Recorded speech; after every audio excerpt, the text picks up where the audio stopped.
नमस्कार मंडळी. हिवाळ्यात शरीरात उष्णता आणि ऊर्जा निर्माण करणारे पदार्थ खावेत, जसे की बाजरी, भाकरी, गूळ आणि दालचिनी.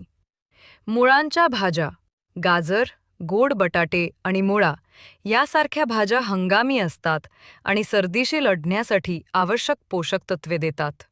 बाजरी बाजरी भाकरी ही उबदार असते आणि ती ऊर्जा, फॉलिक ॲसिड, लोह, कॅल्शियम आणि मॅग्नेशियम प्रदान करते.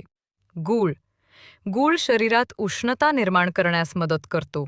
तीळ तीळ आणि त्यापासून बनवलेले पदार्थ जसे की तिळगूळ पारंपरिकपणे हिवाळ्यात उबदारपणा आणि ऊर्जा देण्यासाठी सेवन केले जातात. सुकामेवा आणि काजू, बदाम, अक्रोड आणि खजूर यांसारखे पदार्थ ऊर्जा देणारे असतात. तूप तुपाचे माफक प्रमाणात सेवन केल्याने निरोगी चरबी मिळतात. अशाच नवनवीन माहितीसाठी निसर्गप्रेम हे चॅनल सबस्क्राईब करा. हसत रहा, आनंदी रहा. धन्यवाद.